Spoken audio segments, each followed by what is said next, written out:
Nope. What? Now we are live. Are we? Are you Hey, sure? our friggin' director over here took off and never hit the live button. Um, so if you can hear us and see us, let us know in the chat. That will help us tremendously. Welcome back to Coffee with the Johns, Season 3, Episode 7. We got a lot to cover. I mean, there's so much. We haven't been on for quite a while, so there's a lot to go over. There's a lot of fear in the market, especially with a lot of investors that we know. We're a part of a few masterminds, and we've been speaking to very successful investors, new investors, and there's a lot of fear across the board with everybody. And we're gonna cover that fear. We're gonna cover the recent rise in interest rates, everything that's going on in the market. So strategies. We're gonna finish off with some strategies, things that have been working for us, and how we're preparing for what's coming. I mean, we do feel that there is something coming down the line, and it could potentially be bad if you're not ready. So make sure Well, you. it depends. It could be bad, could be good. I mean, that conversation we were at that mastermind panel we were on yesterday, where Pritchett was saying, like, I was talking with a big investor yesterday, and it was very interesting where he said, like, yeah, these last couple of years the investment environment has sucked, but it's actually getting much better now. So But that's what I'm saying. If you are prepared, it could be good. If you're not, it could really hurt you. So it's definitely something that we're looking forward to, and we're trying to ourselves understand, because we haven't been here doing this long enough to know what a turn in the market looks like. We've studied it a lot, but we don't know. So please comment, add your questions, any concerns, any input that you guys have. Everything is welcomed. We like you guys participating. So with that being said, I am your host, John Barbarian. With me as always is co-host extraordinaire, Mr. John Bar. that's me. How's everything been, man?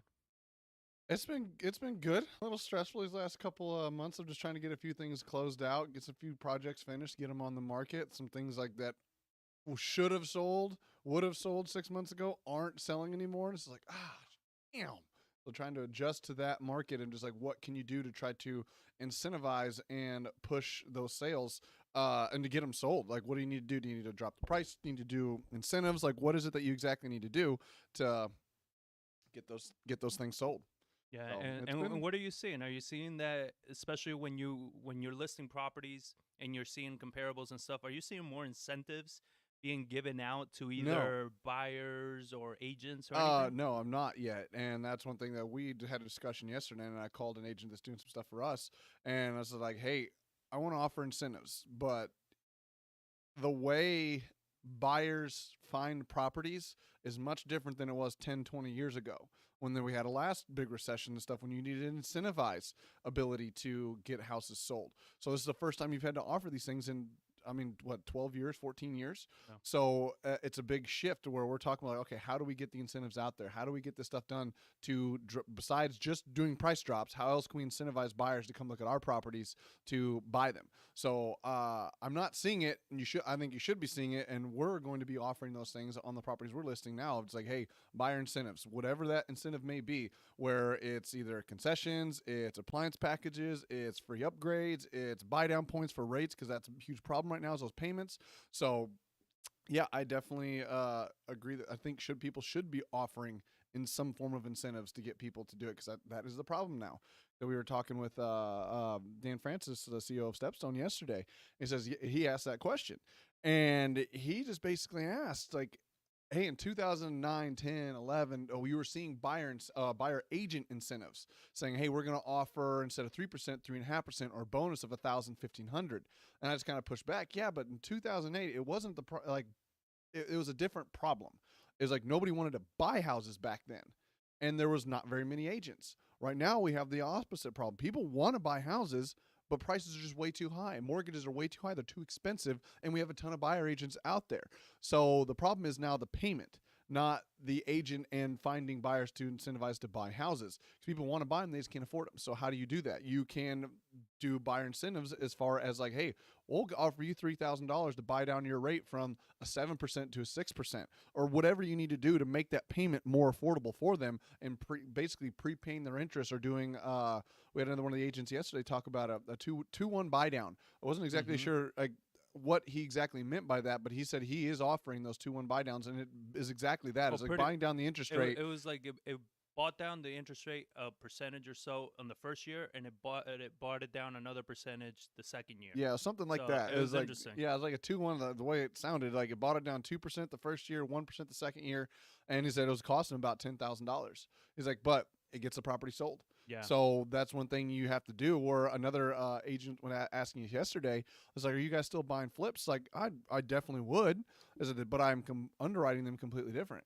To where instead of 6 months ago or last year, I was like, "Hey, this is the ARV, 75% minus repairs. I'm buying at that because I thought that the price was going to increase. But even if it didn't, I was still good at those numbers. But now it's there's a lot of demand in the market. A lot of demand. Now I'm looking at property. What's the value today? Minus $10,000, 70% off of that, minus repairs, and I'm even trying to get another like $10,000 off of that to give me enough room to where if I wanted to sell it, wholesale it, do something like that, we can't. We have those options versus we're the only ones that are going to buy at this price. Now we have to flip it and take that risk, but we build in enough margin there. But the problem is sellers don't like those offers because they are considerably lower than what they think the value of their house is. But it's like, I'm not buying the value of your house today. I'm buying the value of your house in 3-4 months, and I'm done. So that brings up a very excellent point, because here's what I'm seeing with the market, and this is the part that sucks for a lot of investors, right? Especially a lot of new investors that they are sort of living paycheck to paycheck, whether they're wholesaling, flipping, right? They need that next deal. And what I'm seeing is that when things like this happen in the market, there's what Logan, our coach, he calls the slack in the line, right? Like when you're fly fishing. And we explained this on the last Coffee with the Johns. And so there's that slack right now where we have a massive disconnect. We have buyers that are being extra conservative, like you are. Like when you're describing how you're analyzing these deals and the margins you're building in, that's, you're being really conservative. You need a hell of a deal. And then you will have sellers who haven't even realized that that's where things are going. They still want to get what they were getting 6-9 months ago. So there's a massive disconnect right there, because right now the buyers are out there, the investors are out there, they want steep discounts. So you can't get those steep discounts when the sellers are not coming to terms with, hey, the market has shifted.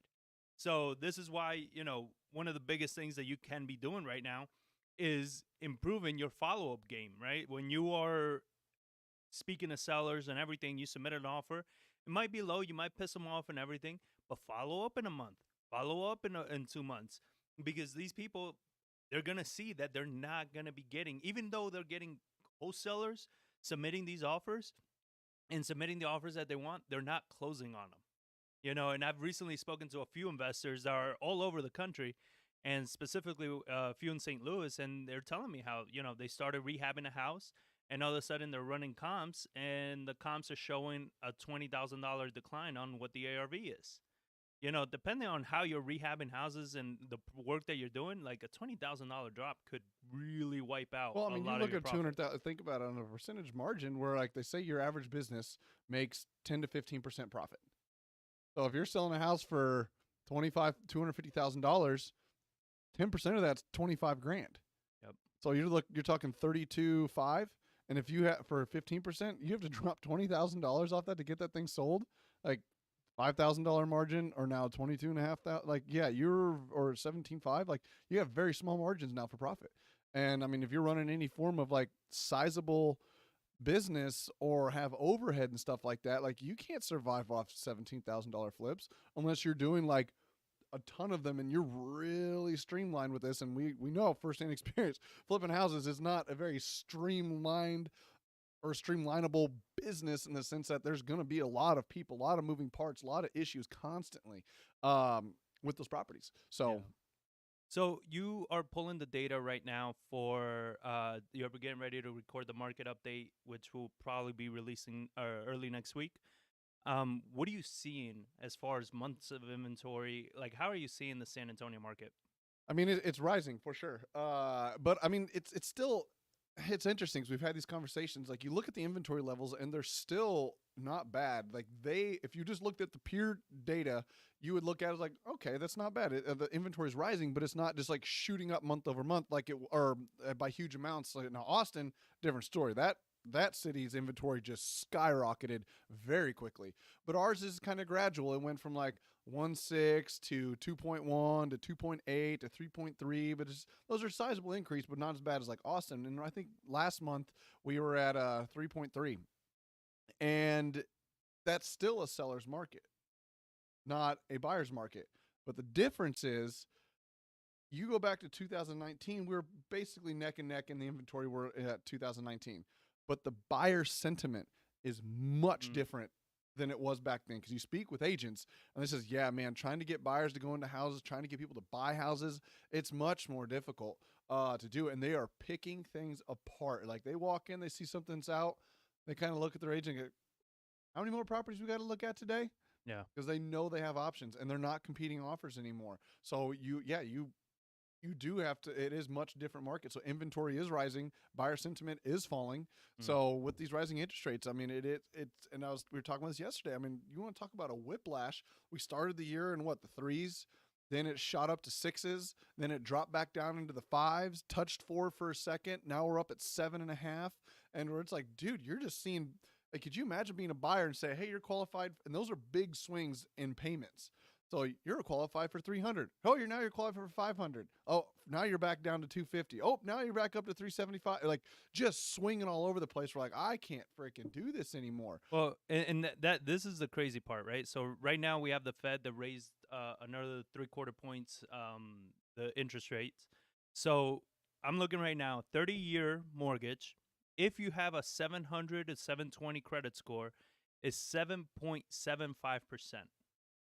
If 775? Yeah.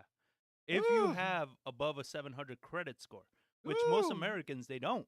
So you're having most Americans, let's say they're in like the 650s. That's an 8.4% interest rate.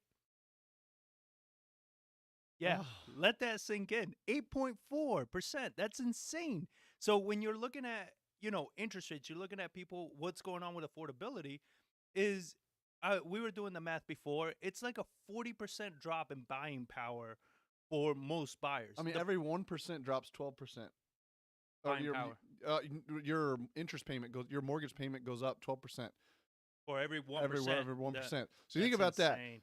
that. 3% to 8%. That's 60% higher mortgage payment. Yeah. That I don't know what that equates to, like dropping in power. I don't think it's a straight 60% drop. But your payment's up 60%. So it's just like, holy shit. Well, but I was running these numbers on like what houses selling for and everything, and it's about a 40% buying power drop. So but here's the biggest problem, right? That you have a 40% drop in buying power, but houses haven't dropped. So now you're talking about you're buying a completely different quality of home at that price. Yeah. So it's insane. So and what this leads to is what we've talked about for a long time, is this is going to become a renter nation, because you're looking at rents right now compared to where mortgages are, and you can rent that house for cheaper than you can buy that house. Because I run rents in all the neighborhoods that we're looking at properties, and I'm looking at the rents and I'm running the numbers for what a potential mortgage would be on these houses. And I was like, yeah, you're better off renting this house than owning it. Oh, yeah. We just sold one, closed on it last month or the month before. And their payment was going to be like $2,400 a month. And this is like, God. And the rents are like $1,600. I was like, for this house, $2,400. Like, you can get yourself a bomb apartment in this city for $2,000. Yeah. Like $2,400, dude. You're damn near penthouse with like a 3-bedroom, 2-bath suite at $2,400 a month. Like, you want to own a house this bad? And dude, it wasn't a nice, like a fantastic house. Like, it was a 1967 house that we remodeled it, but it didn't have brand new electrical. No. It didn't have brand new everything. It had like a new roof, new AC, new kitchen and stuff, but like it wasn't immaculate home. No, it wasn't on an excellent side of town. No, south side. You know, I mean, yeah, so it wasn't. It's not like it was in the ghetto, but it wasn't. What we're going at is that same problem. It's like now those buyers that were looking at those nice neighborhoods, those nice areas, they're having to switch completely where they're going to be buying their homes. That means different school districts. That means a whole bunch of different things. So when they look at that and if they have kids, they're going to be like, screw it. I'm just going to rent because I can't go. I'm not going to send my kids to that school district. I want them here. Right. And that's what we want to do. And it's like, so you have high interest rates, high home prices, high gas prices, high groceries. I mean, Oh, dude, groceries. It shocked the hell out of me. Like, I was talking with Molly the other day, and I was like, you guys, we spent almost $400 at the grocery store last week. yeah. Like, what? Yeah. I mean, now I'll give them, we had to buy some like bigger items like laundry detergent and like dishwasher stuff, but it's like that's what drove the bill up. But it was like, that's fucking nuts. I was like, holy shit. Like, I don't feel like our pantries are blowing up. Like, we got food now, but it's also, I don't feel like it's like overstocked. We're getting ready for a Christmas party. Yeah. Like, it's not like we had anything like that. It was just like, my God, $400 in groceries? Like, son of a bitch. Yeah. Like, I mean, I like little finer things as far as like, I don't get like the but bottom not, shelf stuff, but like, I'm not no. buying caviar wrapped in gold leaf either. It was like, holy shit. Like, Yeah. that is nuts. So I mean, so I did have an article I wanted to cover real quick. So it's about it's a HousingWire article. So it's about the Fed doing this interest rate hike, and this is coming, like, I wanted to get actual statements from the Fed and them. So it says inflation remains elevated, reflecting supply and demand imbalances related to the pandemic, higher food and energy prices, and broader price measures. Russia war against Ukraine and related events are creating additional upward pressure on inflation and are weighing on global economic activity. So that's another thing, is that not only you, let's keep adding to all this, right? We just got out of a pandemic, massive printing of money, people not paying their mortgages.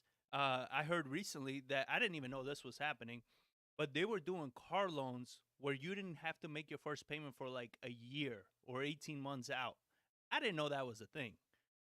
So it was a program that they were running, that if you were in forbearance and you showed that you were in forbearance and you needed a car, they would give you a car loan, but you didn't have to make a payment for like 12 to 18 months.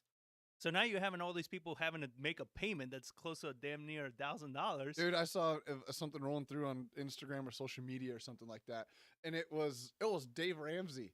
It was a clip from him, and there was clips to people like telling him what their car payments were, and it was like younger millennial, whatever's behind us, Gen Z or something like that, and like, yeah, I have this fancy car, whatever's a 2021 Toyota, whatever it may be, and my payment is $1,067 a month on that one, and my wife's car is a 2020 something or other, and her payment's $1,300.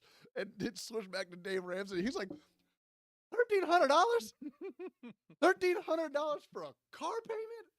Oh my God, that's a freaking house payment, dude. And then you got another $1,000, $2,300 on a car payment. You just shot yourself in the foot. I mean, you might as well just take a nail gun and slap yourself in the foot right there and just stay there socioeconomically the next like 10 years. Like, my God, people are dumb. Holy crap. But it was just like, and you're not even talking shit. about like they bought a Porsche or some shit. No, it was like, I mean, they were nicer. It was like an Infinity or an out, but it wasn't, you're not talking luxury, but you're upper line. But it's just like, you're 22 years old. You got a freaking $1,300 car payment for the next freaking 6 years. It's like, my God, people. Yeah, no, it's been insane, and so when you add all these factors together, what's the point of all this, right? It's not to scare you guys. Like, if you guys are listening to this, then you're more educated. You're trying to get more educated, and it's not to scare you. It's just to help you understand where people are, and hopefully for you to avoid those situations, right? Like, for you to avoid getting into too much debt, getting into things that you can't afford.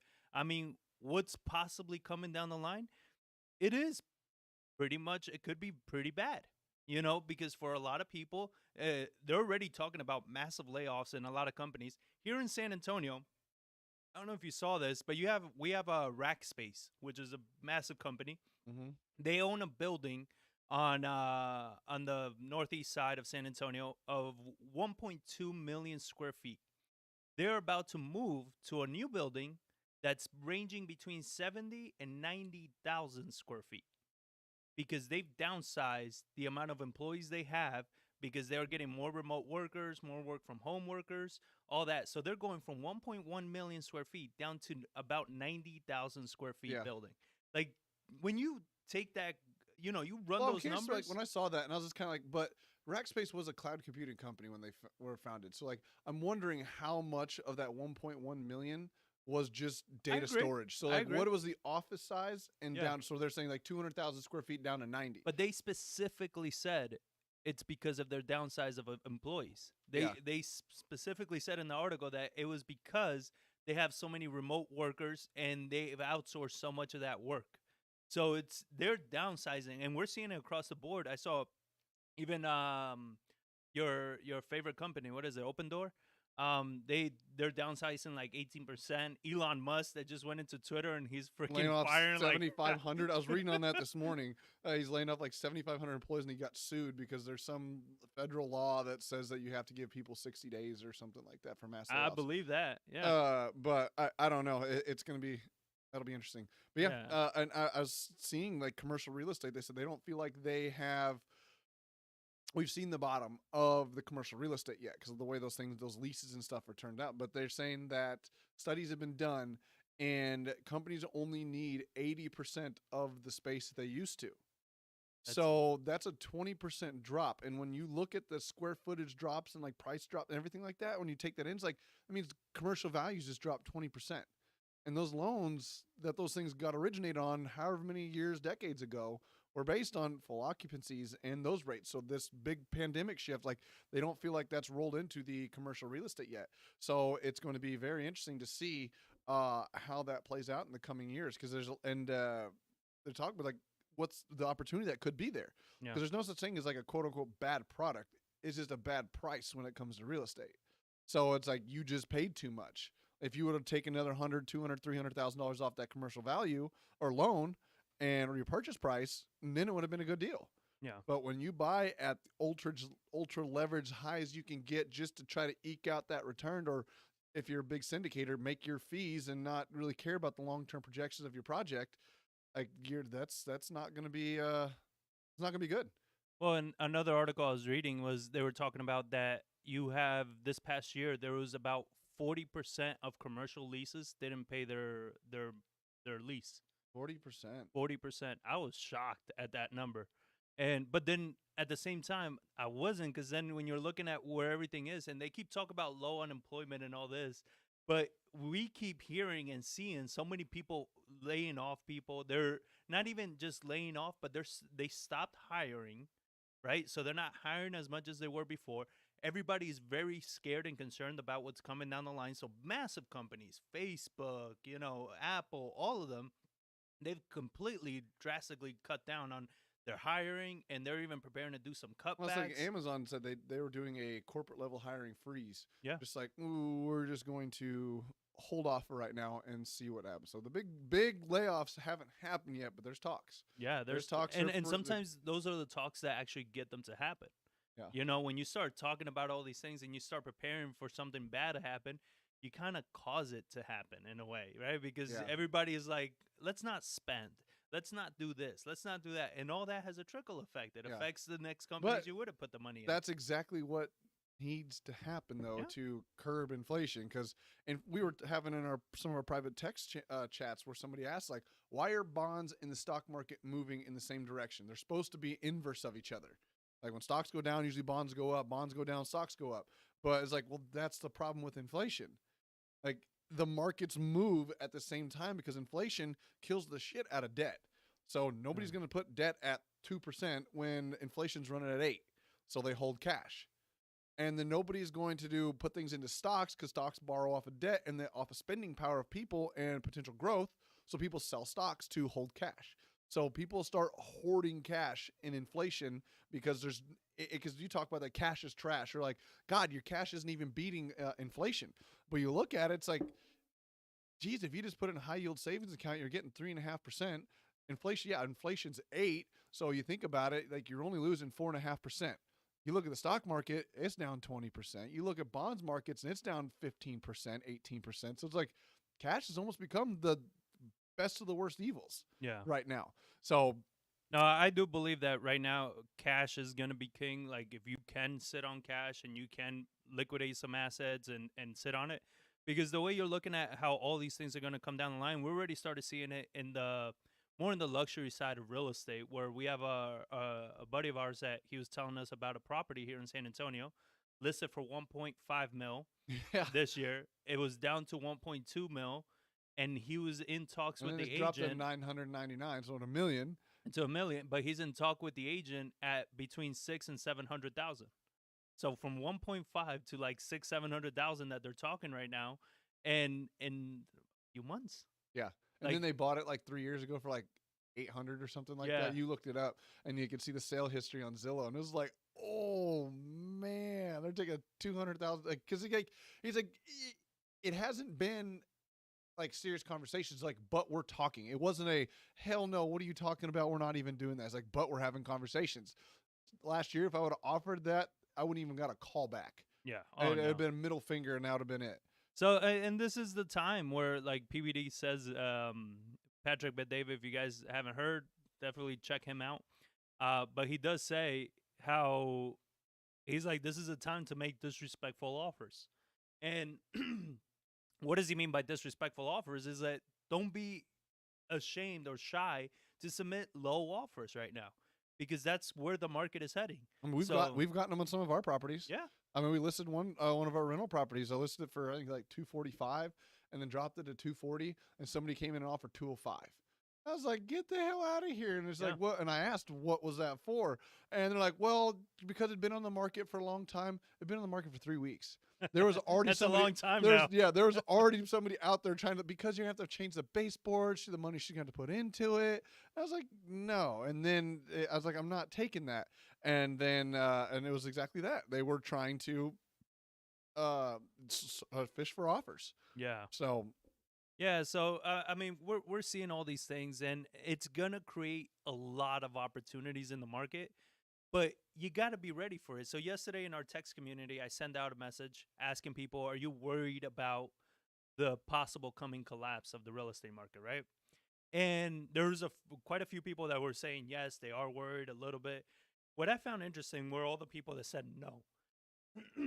And why I find this interesting is because I know we personally know a lot of them, and we know they haven't been in real estate long enough. And to just say no, I don't think it's a very good idea. Like you should always be concerned, right? When 2020 happened, we were concerned about what was happening. We were moving forward with our investments, with everything we were doing. We were moving forward cautiously. Where a lot of people were, balls to the walls and all excited about it, we were being cautious. Now the market is turning, we're being cautious again. And Ray Dalio says, it's even being more cautious. Ray Dalio says, if you don't worry, you should worry.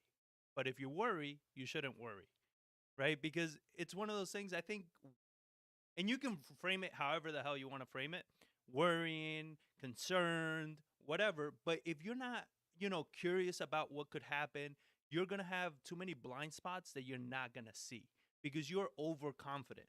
You're way too overconfident thinking, I got this. Oh, it's not a problem. Oh, there's going to be a hell of an opportunity. Yeah, but if you don't know what those opportunities are and you're not prepared to seize them, then Yeah. they're gonna pass you right by because you're not being humble enough to look at it like, no, I am concerned. I'm concerned with what's coming. I don't know what that's gonna look like. So I am getting prepared, and that's one of the things that we're doing. We've invested a lot in education. We've invested a lot in trainings. One of the biggest things that we've been doing lately is perfecting our sales training. We're perfecting our sales training, Yeah. our scripts, our process, our follow up systems, because we know that there's going to be massive opportunity coming up, but you need to have your Well, people and yourself ready for them. That's one of the things we always. I've mentioned it on here before, and I've heard. Who was it? God, who said that?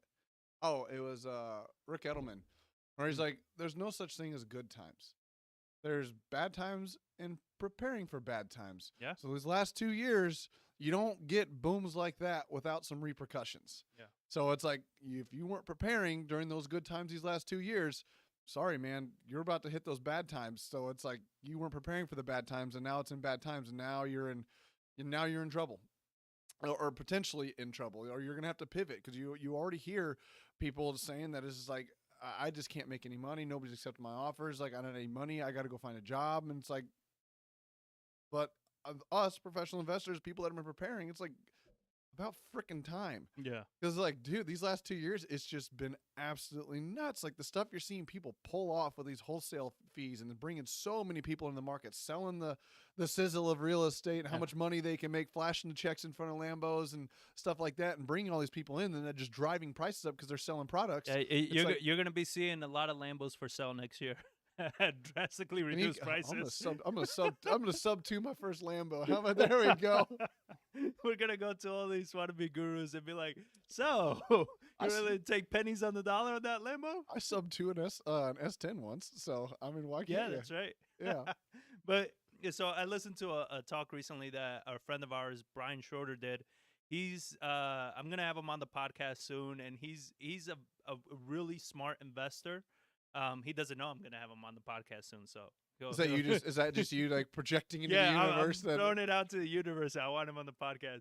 This man is beyond successful. I mean, he has multiple businesses in real estate that had successful exits of 3 real estate companies. Yeah, they've held like over 200 properties, doing a ton of business. They're just crushing it. They have a realty company, a hard money lending company, everything. And one of the things that he was saying, he says, like, we're in a transitionary period right now. But here's what's worse, is that we're heading into winter. And I'm not talking about the Game of Thrones winter that everybody keeps talking about. Winter's coming. No, like legit winter, where winter in real estate isn't good. You know, it's typically things slow down. You have the holidays. You have a lot of things. So there's our seasonal cold winter is what exactly. we're talking about. Like, and that's what I've been worried about. Yeah. Like, our inventory's been rising during the hot summer months. Yes. And I was like, dude, leading into wintertime, it's like that's when just natural cycles of real estate, inventories levels rise and median sales price drops. But through the summertime, we were already having that, and that's double headwinds that you're heading into like some of the worst times of the year. And I was like, oh shit. Yeah. Like, great. So that was his point, is that we're heading into a winter, and spring is a long ways away. And for these investors and wholesalers that are used to living paycheck to paycheck, it's going to be a really rough winter. You know, it's going to be a winter where they may have to go get jobs. They may have to go, drive Uber or Lyft or something like that, which is perfectly okay. You know, like, you got to do what you got to do to take care of your bills. But it's going to potentially be a pretty rough time because, like we talked about before, everybody says, oh, I can't wait for the crash. We need a crash, blah, blah, blah. And I'm like, well, what are you going to do when it crashes? Oh, I'm going to make a lot of money. No, but what? I don't know. Exactly. Yeah. You don't know how the crash is because you don't going to make money in the recession. You make money coming out of the recession. Yeah. As things are going down, sliding down, and that slack in the lines, like, it gets very difficult because your sales are down. People want still high prices. Like, the fear hasn't set in. Real estate is a leading indicator in my mind of like kind of where the overall economy goes, especially when you see the Fed driving it with the interest rates. Because you think about how many hands touch the real estate market between your farmers planting and growing trees, the people cutting those trees down, or all the iron ore that's come from metal buildings, all the brick that comes from that stuff. Like, and you think about the supply chain of how many manufacturers touch that finished product in your house. Then you buy that house, move into that house. What do you do when you buy a new house and move into it? You got to furnish it. New appliances, new beds, new everything, landscape. You got all of those things you got to buy. So you think about how many hands touch that real estate market. And like with interest rates being jacked up this high, you can tell like the economy is going to slow down because of that.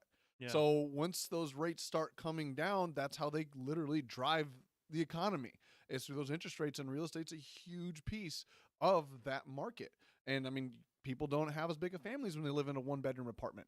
No. But if they have a 4-bedroom house, like, hey, we can fill this thing a little bit. We have a little more money. Yep. So it's one of those, it's kind of a leading indicator. And like right now with the winter, with the highest interest rates, like I do suspect that, and you can kind of see it in the stock market a little bit. And what they've been talking about, they've already said like, hey, slower rate hikes and things like that. And they kind of hinted at it with the Fed, but he's like, that is for next month. And so that's why the market dropped down. It's like they were expecting it this month or maybe get it next month. But like it's kind of it's indicating they're getting towards the tail end of these massive drivers of these huge interest rate hikes. Yeah. And then they'll start slowly lowering it back down.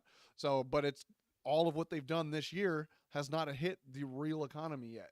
No. Because it's the real estate market, and now you're starting to see contractors starting to realize, like, shit, there's not as much work as there used to be anymore. Like, I need to lower my prices. Yeah. But the problem with those dudes, they've made huge money these last 2 years. They all went out and bought fancy new $80,000 pickups and all that stuff. So, like, that, there's going to be repercussions from that these next 2, 3, 4 years. So that's the time And, that and that's the biggest lesson I think I've learned from reading and studying all the wealthy people that we've studied in the past is that they buy all their luxury items in bad economies. They never buy Lambos, watches, houses during the good times. yeah. They never do. During the good times, they got their head down and they're making money. When the bad times come, that's when they go shopping. Yeah. Well, And that's we saw the complete opposite. And it's all new investors. Like all the ones that we've seen, they're all new. They've recently started a business. They've recently started investing. So all they know is a great market. That's all they know. yeah. So they're not even prepared for what's coming because they thought the good times are gonna roll. Yeah, and it just popped in my head. We're talking about like 2, 3, 4 years from now. Remember that thing I talked about, like mortgage and taxes and like how those payments are really going to rise? Yeah. People that have bought these last 2, Yeah. 3, 4 years, and it's like, Explain that again. Explain that again for anybody that hasn't heard. oh that before. man, I got to add this It's really because good. it is kind of it took a minute to think this through. Oh, so but I think before he gets going with that, if you don't know, you can join our text community where you can ask us questions directly about strategies, deals, anything that you're working on, and we respond directly to you. And then we also give a lot of tips and stuff that you won't hear anywhere else on social media, purely because some of them, they're not not meant for looked public at- forums. Yeah, we'll put Yeah, it they're that not way. made for public forums. People get offended. So if you want to join that text community, just text the word YouTube to 210-794-9898 and ask us any questions. If you ever have any doubts or anything about what's going on, just give us a quick message and we'll respond. Okay, so back to my point. And I know we have clips on this somewhere because I've talked about this several times. So I know they're floating around there in the internet space. But when you think about the way taxes are done, or property taxes specifically, are done here in Texas. So say you bought a house in 2020, right as things were taken off. So they assess taxes in 2020 as of January 1st of 2020. You bought that house. The first year we only had like a 7 or 8% increase in prices. So now 2021 comes around, they assess your taxes, goes up 8%. Not that big a deal. Well, now your mortgage pays those taxes in 2021 based on their 2021 values, based off the payments that you started putting in 2020. So your escrow is going to be short come 2022. 2022. Yeah, your escrow is now short. So they're going to do an escrow analysis and be like, hey, we undercut your escrow. We need to raise your payment, or you need to give us an extra $4,000 to bring your escrow back up to where it needs to be. Well, most people don't have that. They take the payment option. So I can spread that over time. Cool, I'll do that. So now in 2021, we had a huge run up in prices. So with that, the taxes went up that freaking 20%. So now assess 2021, your payments now, your tax bill's gone up 20%. Well, the bank is now going to pay your 2022 taxes in December of 2022. So now they're going to do their escrow analysis in 2023, and your payment's going to be 20% short because they base it off the interest rates back into 2021 and 2022, or your interest rate or your escrow analysis back then. Yeah. So now you're massively short. They're like, hey, your escrow is now short again. You owe us another $7,000 or whatever it may be. I'm a little bit drastic there. Yeah. But your payment, they're like, ooh, I can't pay that. I need to put an extra, I'll take the $200 a month. Well, you just did a $100 a month increase in 2021, $200 in 2022. Well, now when they do a taxes in 2023, your values are still up. Even though real estate prices might be falling or stabilizing a little bit, you still had 6 months of this year of price increases. So that means you're going to get another, it's not going to be like 18, 20% like it was before, but it might be 10%. Well, now you think about that time frame I just went through, they're not going to assess that value to your escrow account until 2024. And they're going to be like, your escrow short again. Your payment just went up another $150. So 100, 200, 150. You're talking $450 on just an average person's house that their payment has gone up, and those do not go down. No. And because you look how everyone's like, oh, the real estate's going to crash. Like, look at all the things people are doing. Like, they are sitting on records amount of equity, and the things you can do to offer somebody to buy your house, where I'm going to give you seller concessions and I'll buy down your rate from a 7 to a 5. I'll put $20,000 in rate buy downs to you to get you a good rate. They have the equity to do it. Yeah. So, but the price of the home does not drop. It's the price. It stays stable. There's a lot of things you can do to try to incentivize people to buy your house before dropping that price, and people will do exactly that because they want to say, "I sold it for a high price, even though I gave away a bunch of concessions and things like that." So you think about how those taxes really go, and what we're just got done talking about, like the real estate winter and stuff like that, and that's why when prices of real estate can fall quickly and they continue to fall even though the economy is rebounding, interest rates are dropping. So it is a very long kind of tailwind for that stuff. So like we've talked about this, like in 2024, 2025, people that bought in 18, 19, 20, 21, they're like, I can't afford these freaking payments anymore. This is just too much. But they have a 2.85% interest rate on their mortgage. And if rents have appreciated enough that you can cash flow off that thing, no equity, but you're cash flowing and you're getting a mortgage rate of 2 point whatever percent, that's fantastic. The asset is that freaking mortgage now, not so much the house. Yeah. So it's one of the things we're really looking forward to and going to be looking and hunting for is those type of properties. Is your first time home buyers that bought 17, 18, 19, 20, not realizing the maintenance that went with it, and they've just seen their payments just boom, boom, boom, boom, boom, boom, boom. And hopefully we'll still have some appreciation out of that point. And they're like, I can get out of this thing for what I bought it for, and I have to put more money into this house. Like, take it. I'm done.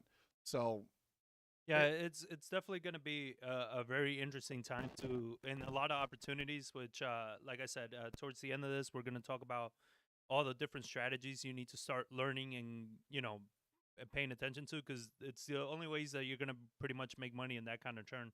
But what I found interesting too is Brian in that talk that he gave, he says that he expect this down cycle through 2023 and possibly 2024.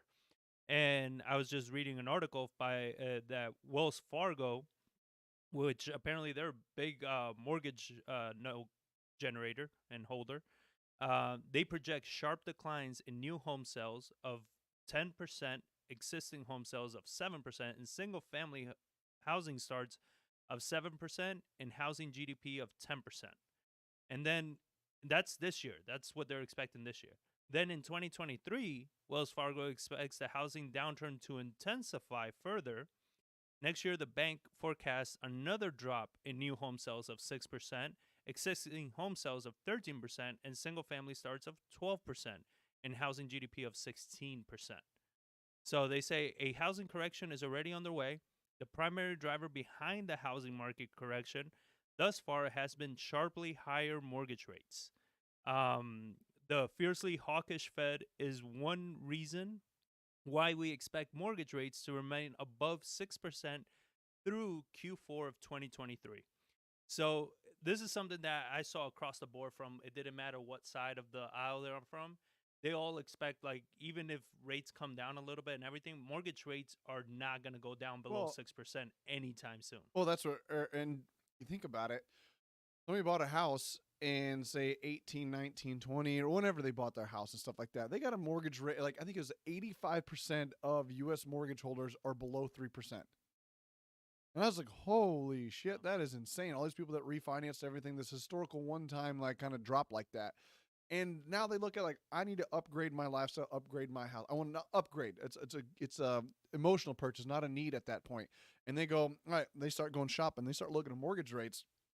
And they're like, holy shit, that payment is significantly different. Like, I'm at 3% now, but now these current stuff at 6%, even next year, if they say they're right, like above 6%, like 6.5%, and I'm currently at 3%, I'm going to think twice on that. So there's a lot of mortgage. That 85% has to be forced to sell, or the need to sell, either job relocation, upgrade, downsize, upsize, whatever it may be, to get those low, super low rates kind of worked through the system to where you get them to where it's like, okay, now there more people have these 4, 5, 6, 7, 8s, and then you can start moving around. But when you get looking at so many people that under 3%, like, that's got to work through the system. Yeah.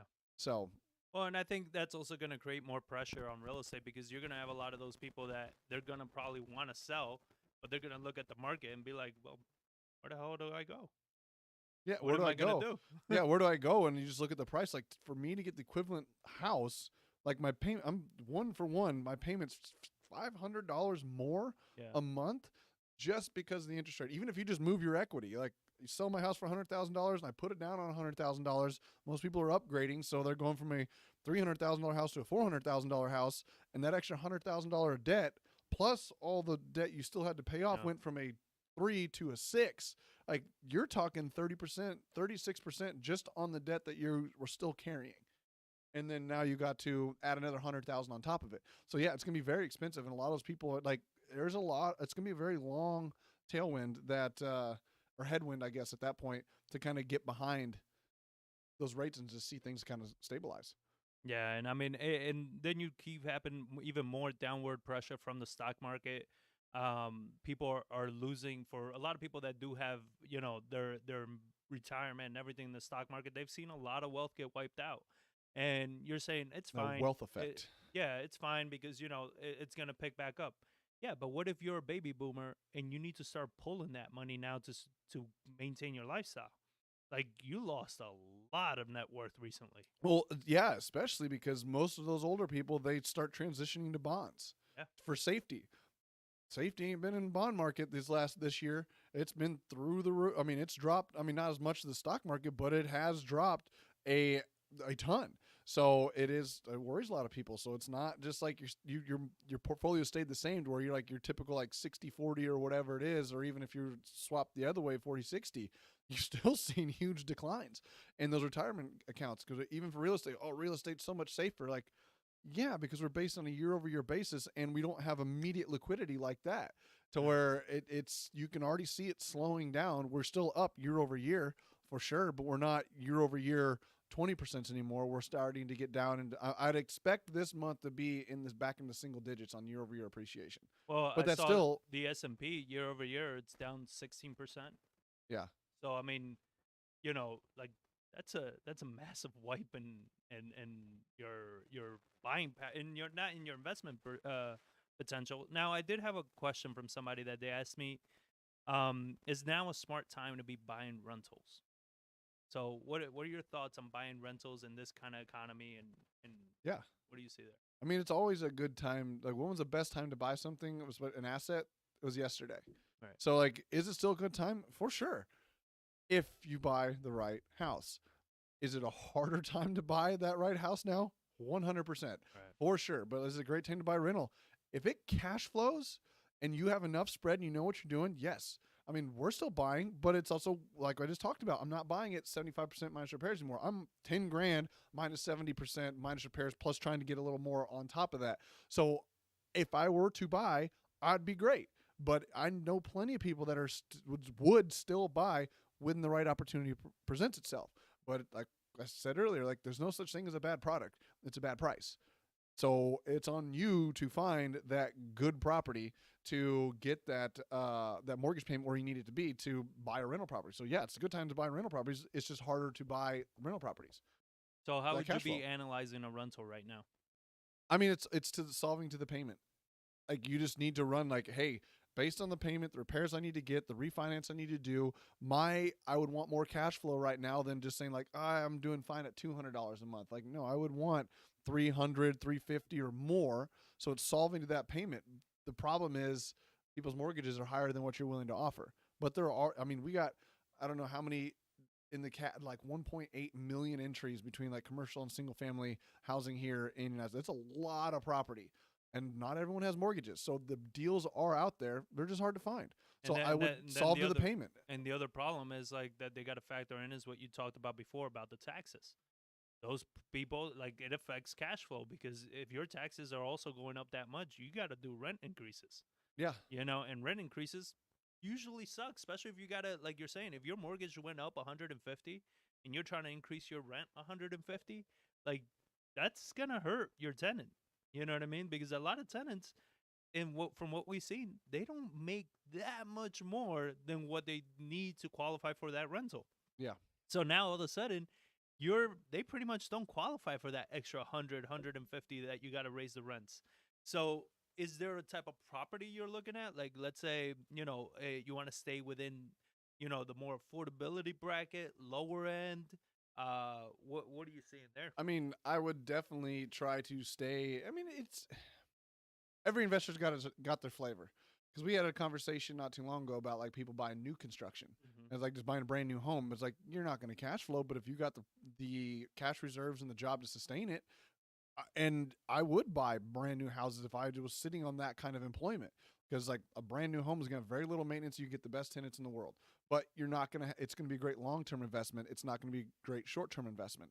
But if you're needing cash today and you're needing to build like a big portfolio that sustains itself without any extra liquidity injection by your W-2 income, you're going to have to stay in the B, C class because that's why we haven't bought rentals. Like we wanted to stay in the B, mid B and up.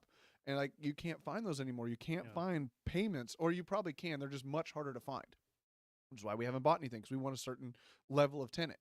But to get to that kind of cash flow, you got to start getting into like D, C, low B minus kind of stuff. And those type of tenants take more, you have to be more active with working with them because their credit scores are low. They're the reason that they can only afford a $1,200 a month payment and not buy a $400,000 house. Like they're financially not as stable. So you kind of have to work with them a lot more. You have to be active. They can't make payments all the time. So you can't be like, I'm going to charge you your 10% late fee and your $10 a day.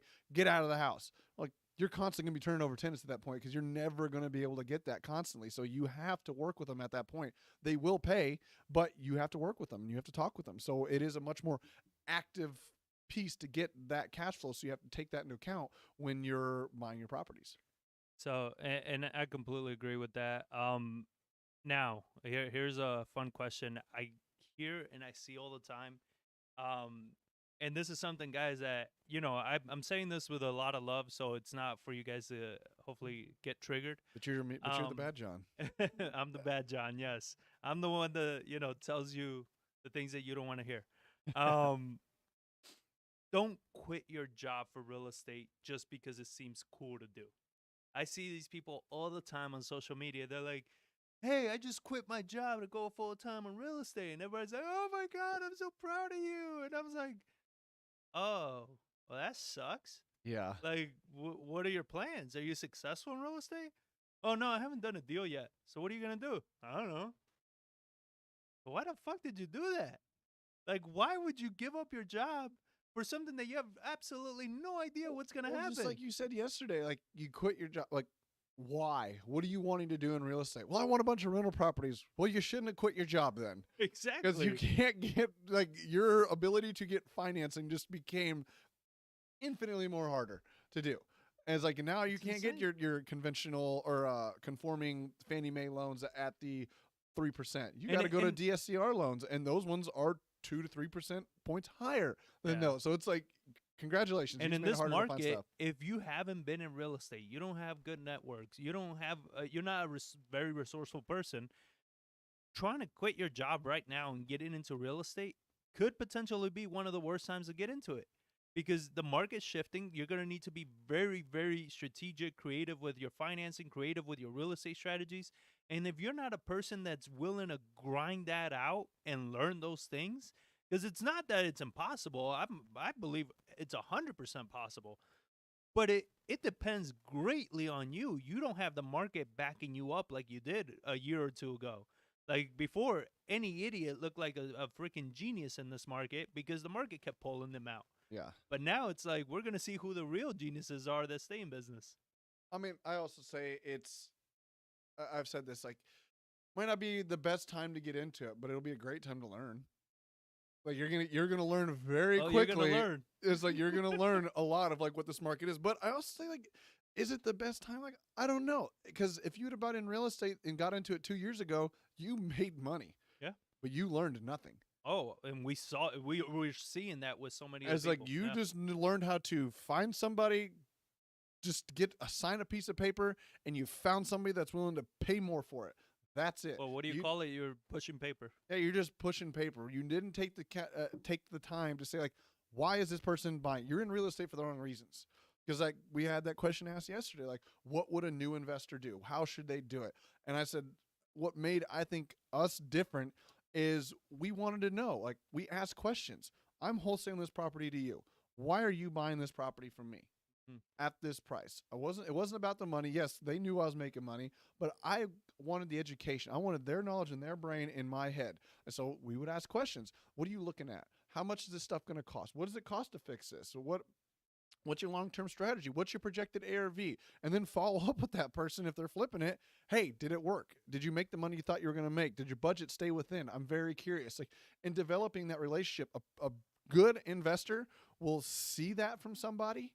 And we know this is an industry that's a pay it forward kind of industry of like where a good investor can get good deals is from somebody new. Yeah. And you give them the time of day, you see potential in them, and they ask you questions. I tell them, like, send me a question. I might not get back to it immediately because I'm busy, but I will get back to you. And then the more you're there and trying to learn and provide value, and I can see there's potential in you, it's like, I want you in this upper class of investor that's here for the long term. Yep. Because I tell people, I say, like, the amount of people that have been in real estate, now I adjust this. I used to be like 1 to 2 years. I'd say 1 to 3 now. See if they're still going to be here in year 5. That number just, it drops quick. You look at the RIAs and you go to them and you went heavily for the first year, didn't go for another year, and you go back that third year, it's a whole new crowd of people. Yep. You might see 1-2% of people that you saw from the very beginning, but it's a high turnover industry. And I think that is what sets people apart is they are a student of the industry and they have the right why of why they're in this, and they actually love real estate and the grind that this takes. Not just I can make money. Like that's the wrong reason. Like you're going to get whooped in this if that's why you're in this. Yeah, I mean, I had somebody actually come to our office and he was getting started in real estate. And he asked, like, but I want to find those people that they have like the Lambos and stuff like that, and I want to learn from them. I was like, why? Well, because I think that's really cool. Like, just because somebody has a Lambo doesn't mean they could afford the Lambo. Yeah, you can finance a Lambo, You bro. can Like, finance a Lambo. You don't know if they're broke. You don't know if they're gonna be here next year. Like my thing, like the way I look at it is, I rather look for somebody that's been doing this for 10, 20 years, and they've been successful, and those are the people I want to follow. yeah. And usually those people don't drive Lambos.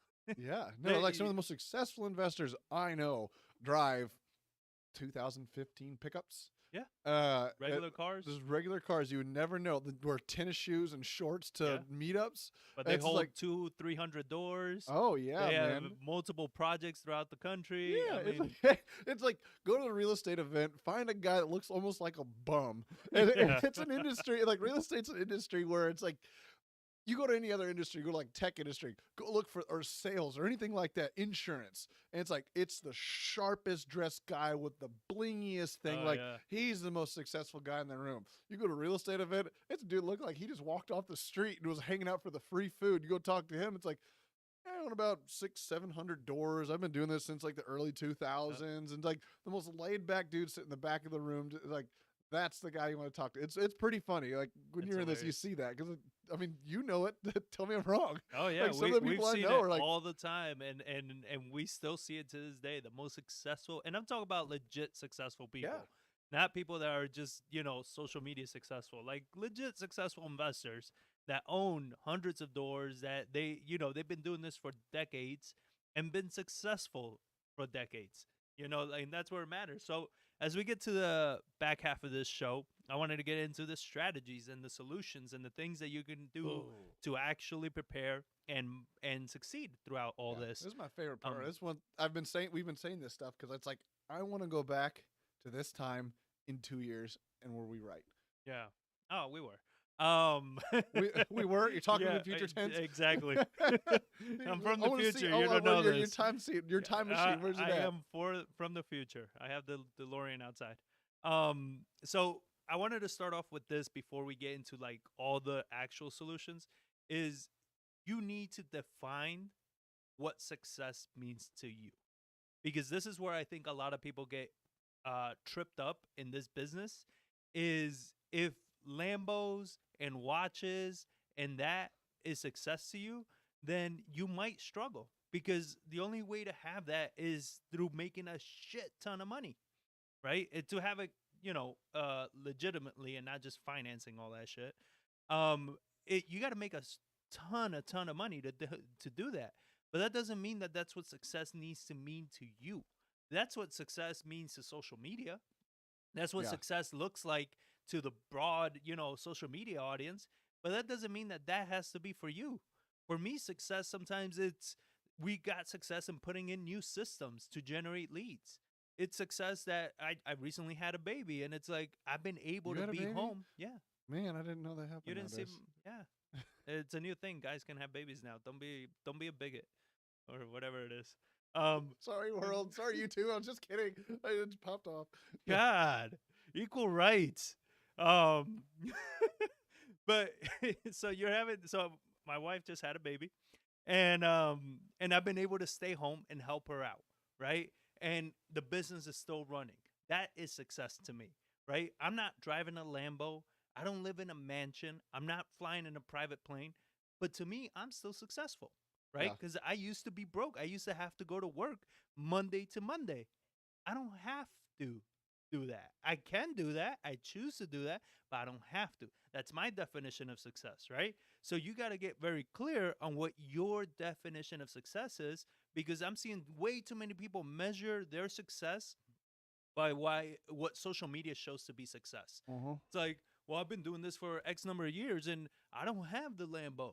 I don't have the fancy vacations. It's like, well, is that what success means to you? You know what I mean? Like, well, I That's one don't thing.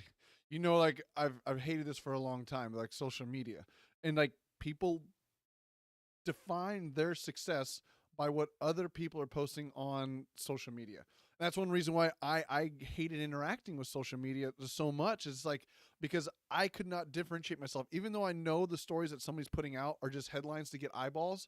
It still made me feel bad about myself and what I was doing as influencing what I was defining as success, even though I knew there Yeah. was more to that story than what they had on that. And that's just like I couldn't do it. I had to turn it off, and that's why. And I took that negative condensation into my opinions on social media. Now knowing it's like understanding, it's taken me a long time to be able just to be able to, like I can turn that stuff away. I can not pay attention to it and feel better about myself. But like you can't define your success by what other people are posting on their social media Oh yeah. because you hear. I mean, it's no secret. You hear people all the time. Like some of the unhappiest people they know are wealthy people. And it's like, wow, you look at somebody that's ultra successful, they're a miserable person outside of that.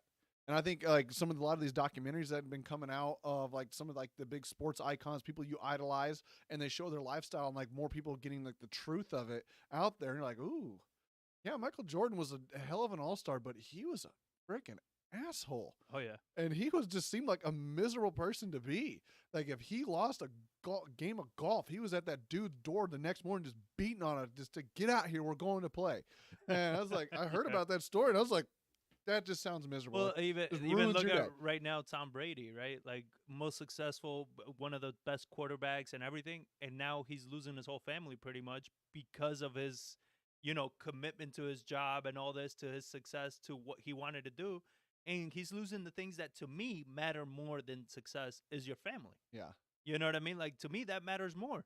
So, but again, and this is not to say you shouldn't want the fancy things. I'm not saying that at all. You should want whatever you want. Just make sure it's what you want yeah. and not what social media is telling you you should want. Or society in general, Yeah. because society. I mean, Where's your happy place? huh? Where's your happy place? Oh Figure yeah, that I out. thought you. Yeah, exactly. Because like of just like I need to grind, I need to Oh yeah. drive, I need to work, I need to provide because that's what's because that overall your sacrifice does do quote unquote better for society because it's a more productive thing in the short term that's why they don't teach financial education in like high schools Right. because they want people to be swiping credit cards because when you swipe credit cards that 70% payment goes to the big paychecks of the big Wells Fargos and your Chase and the stock All market the stuff people like that that. fund the schools. Yeah, people that fund the schools. So it like that's one of like the downfalls I think of capitalism Yeah. is that drive of just you need to sacrifice as much as possible to buy the fanciest cars, the nicest things, and social media has exacerbated that ability to show that off and make people idolize and want that and just grind and ignore everything else. Because they say like money can buy you everything else, but we all know like looking back like it doesn't buy happiness, and that can be a downfall of a society when you just have everybody being negative and pissed off and the sentiment, and it can crash and fall just like all cycles of life. And this is something that you and I don't really agree on. Is you blame capitalism a lot for this, and I look at it more as like you need to take responsibility. You know, you need to discipline yourself. You need to focus. If you have kids, you're the one that needs to teach them self-esteem, self-worth, where they don't get influenced by these things as much. And we all do. It's not that we don't, but you got to take some ownership of what it is, because that's the great thing with capitalism, in my opinion, is that you can choose whether that's how you want to live or not. It's true, 100%. So it's 100% up to you if you want to choose that lifestyle. It's just, you got to make the conscious choice to realize, hey, I'm living a life I don't want to be living. I'm stressed the hell out. This isn't what I really want. So then don't do it. Yeah. Follow and it, what you and do it can, want. and like it's not to say you and I disagree or agree or disagree. It's just coming at it from different angles or different points. Because I say capitalism, the right thing, you say your opinion. Because capitalism does give you that ability to choose to do the right thing. But then capitalism on the other side can say, I'm forced, the society does try to force you into this mold, but you do have the freedom to choose. So you do have to have that ability to sidestep it so it can be good in its sense, depending as long as not too much the corruption of capitalism, the greed, forces it and silences those things and tries to force people into these molds. It's like, now that's where it does get bad, because that's where I say it can be its own detriment and trip itself up, is if it does not allow people to have that freedom to choose. And not necessarily they always have that freedom to choose, but it suppresses their ability to do that by censoring content, censoring certain things, saying, oh, we don't want people thinking this way. We're not going to allow people to talk that way. And it doesn't, I'm not agreeing with anything that's happening the last couple of years. I'm talking of society as a general over generations of just trying to force people in here. It's like, we don't want too many people to think that they have the right to choose to start their own businesses and stuff like that. So they try to push that stuff down. And that is the battle of like corporations and government and stuff like that. Was it good or bad? Some is good, some is bad. Like it all has its pros and cons. But that is the great thing about capitalism, America, our society, and the democracy we do have, is like people do have the ability to find that stuff, but they need to have the ability to do that. And there's a lot of people out there that don't want people to have that because they want them to follow their rules, because they make money off of them following the rules. Yeah. So some tactics for you to use there to get control of your mindset, and this comes from our coach Mike Kitko. He's our mindset coach. He tells us, like, first you need to be able and willing to sit silently. That's something that many of us he tells me all the time, and I'm like, no, you can't shut up. No. But it's one of those things, like, you need to be able to sit silently so you can contemplate your beliefs, your thoughts. Is this my belief or is this society's belief? Right? Whose belief is this? Like, do I feel this way? Do I feel like I need to do this? Or was this my parents telling me I needed to do this? Or society making me feel like I need to do this? Right? Because you need to start figuring out what your voice sounds like. Because a lot of people, we all think it's our voice, but it's actually our parents. You know what I mean? Or it's our friends, or it's whoever it is that we hang out with, or whatever we follow on social media. So it's those voices that you are thinking these are your ideas, but they're actually not. And that's when you have that inner conflict, when it's like you're forcing yourself to do something that you actually don't want to do, but you feel you need to, right? So you need to sit, and by sitting in silence, that's when these things hit you. And you can do that through meditation or just simply sitting and staring at the wall. Just disconnect from everything and let your mind kind of start talking to you. Another thing he talks about is journaling. Journal all these things, because the reason for journaling, what I find the powerful part of it, is it slows you down. So for people like you and I that we move really fast and we don't want to slow down, journaling forces you to slow down, because you got to write. you got to write it out. You got to think through what you're writing down. So you can't, in your mind, you think much faster than, at least for me, that I can write. Yeah. Like sometimes I'm writing and I'm skipping phrases because like I'm writing, I'm trying to keep up with my thoughts. People, here's something like people always try to say, I just can't slow down. Like to write out, it just takes too long. Like bullshit. How many text messages you send a day? Read a text as you're typing it, and Yeah. you'll realize your mind has to slow down. We are going to be going. Tell me humans can't multitask. Yeah. So you're typing something out, you're not thinking You can't about be. something out. Yep. So it's like you can do it. You just don't think you can because you're like, oh, journaling. Oh, I can't write that down. It's like journaling doesn't have to be a 10-minute exercise. Yeah. It can be 3. It can be 1. It can be 5. It can be whatever you want it to be. There's no rules, and there's no journaling police that's gonna come and say you need to do this. Like you can do it. You do it hundreds of times a day. I mean, some days like I might send 100 text messages or more in a day, Oh, and at like so least. you do it a lot, and you just don't even realize it.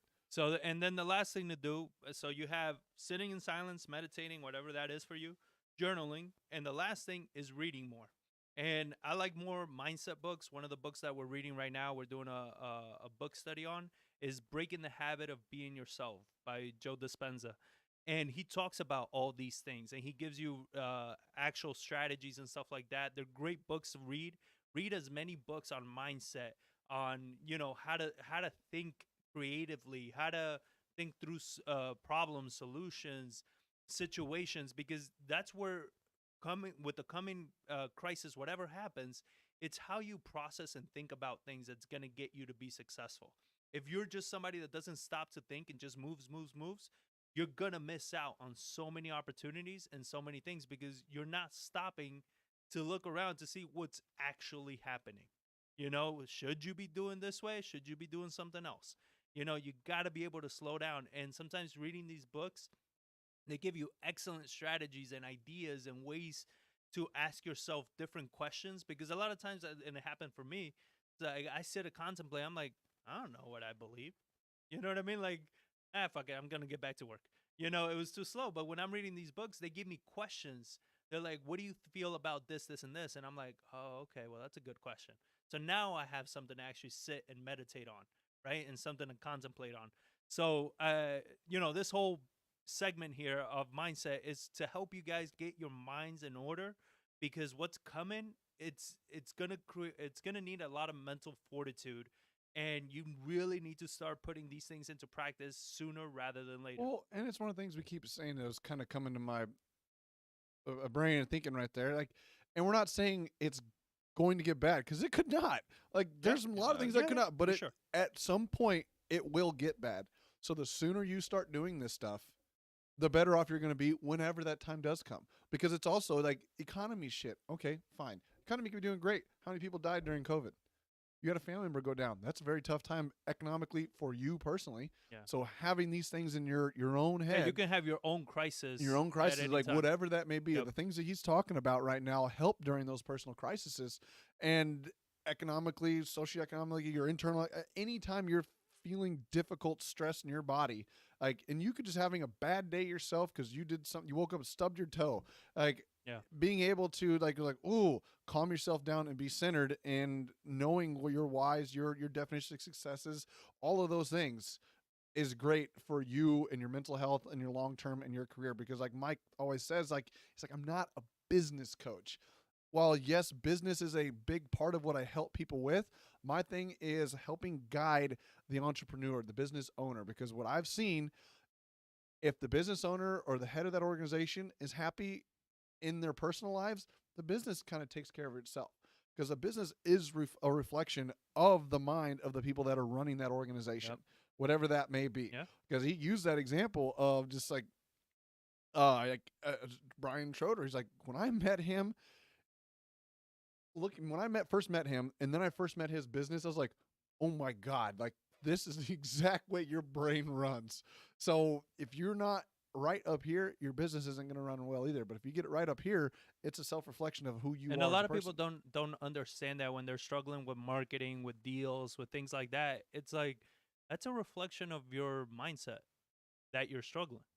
And I know it may sound woo-woo or whatever, but it truly is. If you're not in the right state of mind, if you're not doing the right actions, then you're not going to have the right mindset and the clarity to go through the right moves, the steps, and resources and systems and whatever it is you need, because you're not thinking clearly. You're not thinking in the right manner. So your mindset matters tremendously on the level of success you have.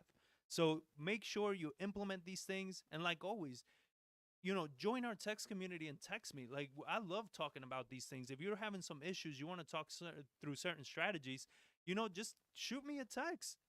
I love helping people out, and I want you guys to succeed. I truly do. This is why we do this. We don't make money and we don't get paid from this. We do it because we want to truly help you guys out. We want you to be prepared and be ready for what's coming.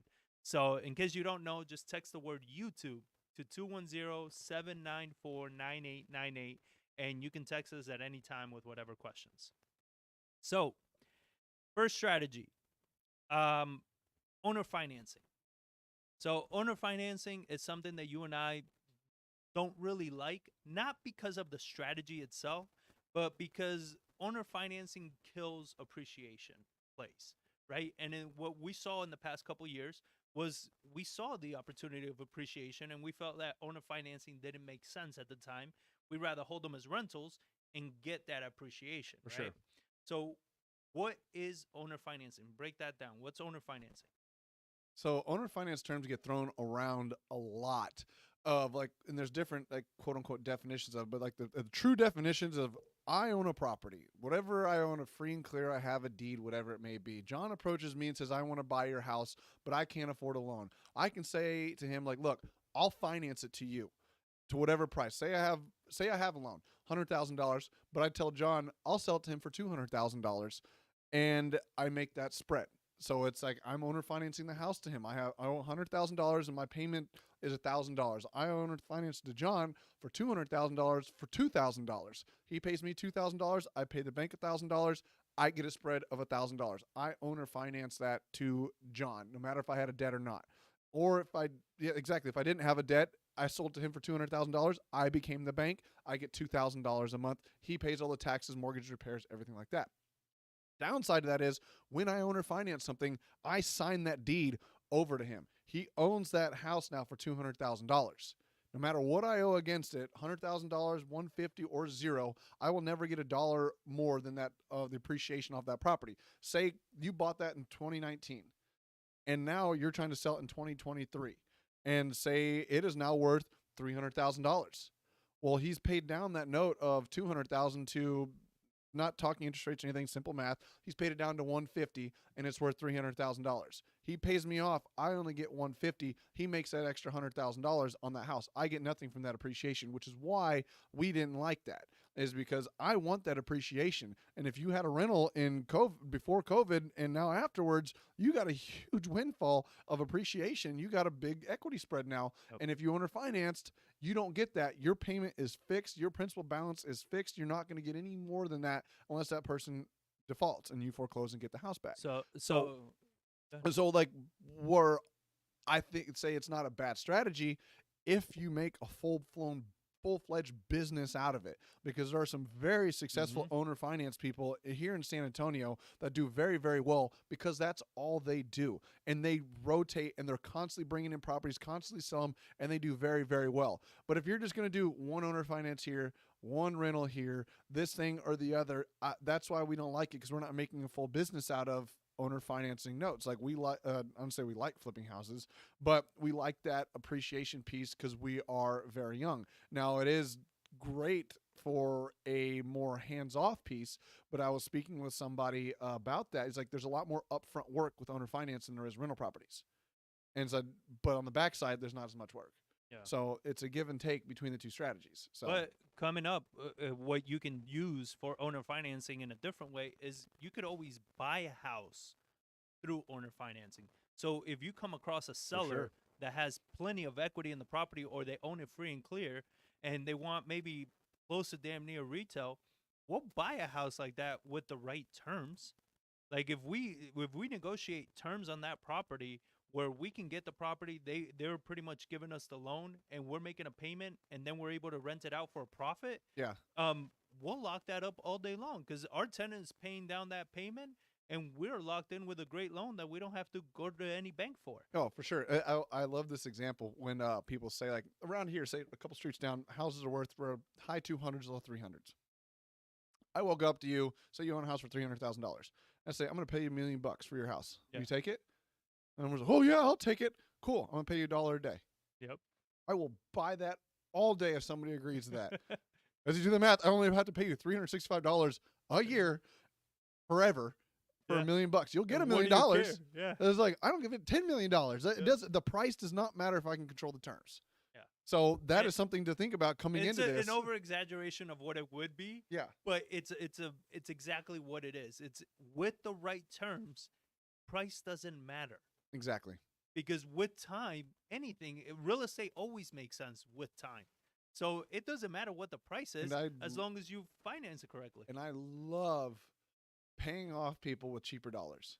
Oh, yeah. Because inflation, $100 at the beginning of this year, at the end of this year, is 8% inflation over the year. That $100 is now only worth $92. Yep.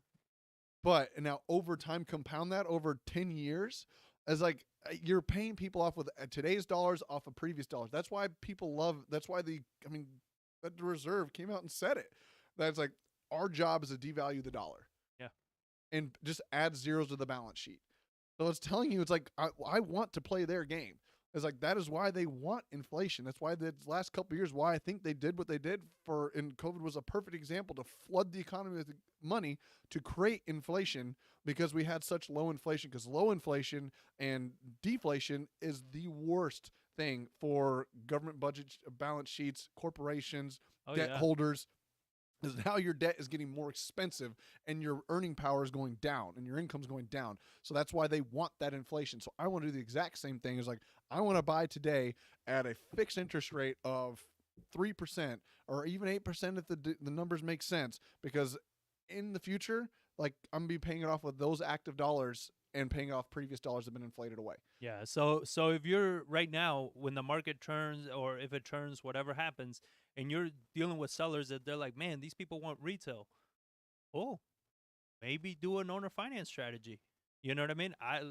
We don't mind paying retail if the terms are right, because at that point you get some low financing. And guess what? Here's even the better part for a lot of you guys. But even if you say, oh, but I don't want it.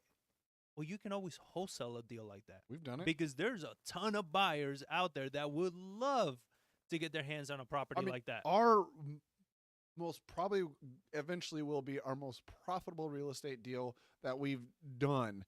It was an owner finance deal from a wholesaler that wanted to be bought out. Yeah. Yep. He wanted the liquidity today, so we paid him today, and we're going to make the huge windfall at the end when the owner finance terms are done in, I think it's like 2025 or something like that, because of the type of financing that it was set up. So it's like, I will gladly pay those. And like they say, like, installment payments. There's plenty of people out there to tell you the way to pitch these deals, and it's very great. It's genius how they present it. Yeah. For like, I will gladly pay you in installment payments. I'm not taking loan, not taking interest rates. I'm just saying, just like I use the example, like they don't do it anymore, but I don't know if you ever did it like a kid, like put something on layaway at Walmart. Oh yeah, that's how I bought my first bike. Yeah, layaway. It's like, I'm doing the exact same thing when I buy that house, except I got to take it home today, and now I have to wait till I pay it off. It's like, I'll pay you $100. You want $100,000? Look, I'll pay you $110 if I can only pay you $500 a month. Because I can now go out and rent, and taxes are only $250, insurance is $100, that's $850 payment, and I can go rent the thing for $1,300. Yep. That is now there's no interest rate, so like, I'm making straight principal pay down every single month. So by the time I'm paying that thing off, instead of 30 years, I'm paying that thing off in 10. So, and then now here's a big kicker. There's an extra added benefit to the seller on this. Because if they sell their home, or let's say it's a rental, whatever it is, and they sell that property, they're going to have a massive tax liability. But if they do these installment plans, they won't. You know, so it won't push them to another tax bracket. It won't do it won't harm them tax-wise. So that's another selling feature where it's like, look, you can sell it outright right now, but you're going to have a huge tax implication. Or we can do these installment plans, and you're going to get your money over the course of X number of years. So then you separate that money over a couple years, and it's not going to be as bad, right? So, I mean, great opportunity with owner finance. get educated on it, find the people that are educated on it, because those are going to be the people you're going to be partnering with when these times come. Next strategy, subject to. So subject to is much like owner finance. It's a strategy I that mean, it we've technically used. is owner finance. There's just different classifications. That's why I kind of gave that Yeah, example of like owner finance in its true form is I finance it to you, whatever that mortgage is. So sub two is an owner finance. it is, but it's a different type. So it break down a subject to deal. Like, what's that look like? Okay, so subject to deals, you're buying it like that example I used earlier of the mortgage of 100,000, whatever it may be. So subject to just really means I'm buying a house subject to the existing mortgage.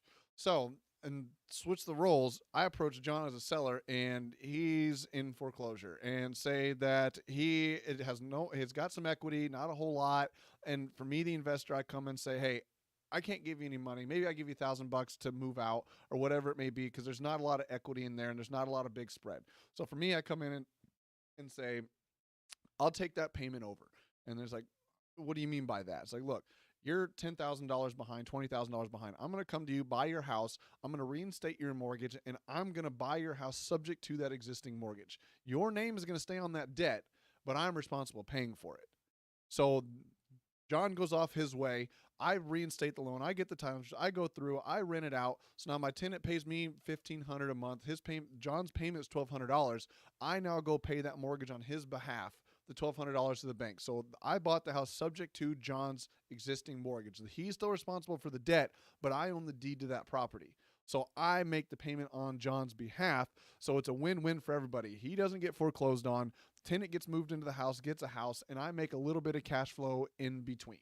Yep. So that And you is, picked up a house and for a lot less. I Than, bought a house instead of paying $200,000 that John owed $180 against. I paid $10,000 to reinstate it. Yep. And I got a mortgage where I think like in probably say 10 years, these 2-3% mortgage rates are what I'm buying. It's like, I want that interest rate you got on that mortgage, because now mortgage rates are 7-8%. I want that mortgage that's seasoned at 10 years and at 2%. I'll give you an extra $10,000 to buy that mortgage and take it subject to that existing mortgage. Yep. So it's a great way to get into a house where like, I don't have $200,000. Well, the bank's already given them 180.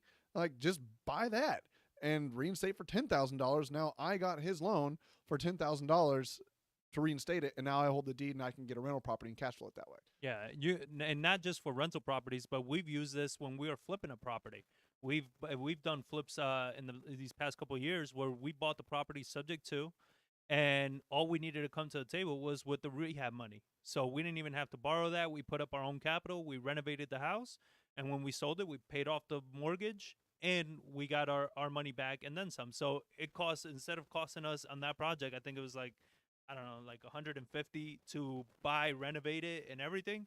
It ended up costing us closer to like 30-40 grand to do Yeah, it. we've bought rental properties Yeah. that way. I was like, we've bought rental properties, owner finance. We've bought flips, owner finance. We even bought a rental on owner finance and refinanced out of that owner finance deal into permanent financing. Yep. So like, it is a great strategy, but you need to find somebody, because it's very easy strategy to screw up and do wrong and create Yes. all kinds of problems. For any number of reasons. So like, you need to find somebody that can help walk you through that deal or has had experience to tell you like, what are the pitfalls, what are the issues, what are the concerns of people that are going to have, because you can sell people on owner finance, but problems can arise in 2, 3, 4, 5 years, because that person is still responsible for that debt, and it does still show up. If they try to go get another house, they're going to run their credit and say, you used to have a $1,500 payment. No, I sold that house.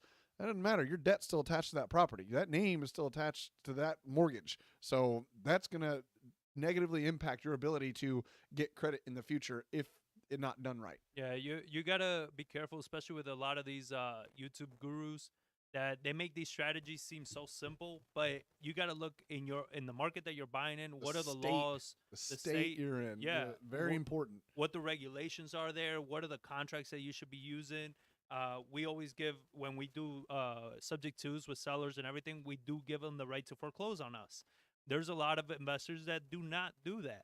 So, and that's, well, in our opinion, that's a really messed up way of doing it, because you can completely jeopardize their credit, everything, and they're the ones that are going to get foreclosed on, not you, and you don't care. So always do it the right way. This is a very powerful strategy, Yeah. but it's a strategy that can get you into a lot of trouble, and it can get a lot of people into trouble. So make sure you're seeking out. Again, don't find a guru from another state, another market. Find people that are local to your market and get their knowledge, their information. Talk to Yeah. your local title companies. What documents, what contracts do they like to use? You know, what is it that they will close on? Because that title insurance, all those things really matter. Especially around the owner finance strategy. Like you can get a guru that comes across on teaching, fixing, and flipping. That's pretty universal. Yeah. But like when you get the no money down, figure out how to buy houses, owner finance, and it's a traveling guru, Yeah. is like that is where it can get very dangerous because real But you estate can is use their hyper. contracts though. They God, have their custom contracts. real estate is hyper local. Not Yeah. only federally, state, county, down to the city. Cities have their own regulations around. Like the city of Philadelphia banned wholesaling. Yep. If you're going to the traveling guru and you go through Philadelphia and you can say you're wholesaling, you don't know your local regulations, and you do that, like you just screwed yourself. Yeah. So especially around this strategy, because there are all kinds of different laws around the disclosures you need to do, the different types of things you need to say around a lot of that stuff. So like when it comes to the owner finance piece, and you're going to get a lot of these people coming around, especially now with the market we're in, I feel like you're going to get a lot of gurus coming out preaching the no money down stuff like that. You need to be, you 100%. need to be very, very diligent in who you listen to on that kind of stuff. So Yeah. you can get base education for sure. Yes. It's great. You can get knowledge, you can get terms, you can get possibilities. But when it comes to actually executing, make sure you know somebody that's in that local market and has done it in that specific area to help guide you, especially on your first one. Yeah, that's very important. So subject to, again, that's an amazing strategy. It's how we got started in real estate. When I got started, I was doing pre-foreclosure marketing, and it was all subject to deals. I mean, it was, it was the bread and butter of how we started. So, and it's all coming right back around. So definitely start learning that strategy and find the people that know how to do it in your local market. Now, the next thing I wanted to talk about, and this we probably should have started here, but one of the most powerful, and I want you to lean in and pay attention Listen, to turn this the part. volume, turn the volume Yeah. up. Tell the dog to be quiet. Tell Kids go to everybody the other room. shut the phones off, put them in your microwaves. This is a time to Oh my really God. listen. It's networking. None of this is gonna work for you if you don't have the right people, the right group of people around you that you can ask, you can reach out to, you can partner with, you can tap on the shoulder to help you out. None of this shit is going to help you if you don't have that group and those resources available to you. So you need to be networking. The best networking that I like to do is the happy hours, the coffee events, all these the smaller ones where you can have more one-on-one interactions with people. Yeah. And when you go to the RIAs, when I go, I do the networking part.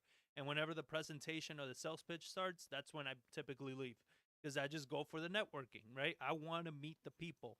And you want to start meeting investors that are savvy investors that have been doing this, I would say, at least a decade, right? Not people that just started in the last 3 years, 4 years, 2 years. They're not going to be people that most of them may not be around in the coming years. So, but the people that have been doing this for 10 years, 15, 20 years, they know what's happening. They know how to invest. They know how to buy. So these are the people you want on your list of contacts. Whether you're wholesaling, you want them as buyers. If you're investing, flipping, buy and hold, anything like that, you want them as for like consultants. You know what I mean? Like these are people that right now we're doing a deal on a type of strategy that we've never implemented before. And we have our people, our Rolodex, our Rolodex, right? We have a Rolodex. Is that a watch? Yeah, it's a knockoff version of the Rolex. Yeah. But we have our contacts that we reached out to one of our coaches, and we asked him about this deal and everything. We're partnering with him on the whole thing. He's quarterbacking this whole deal. We've never done this type of deal before.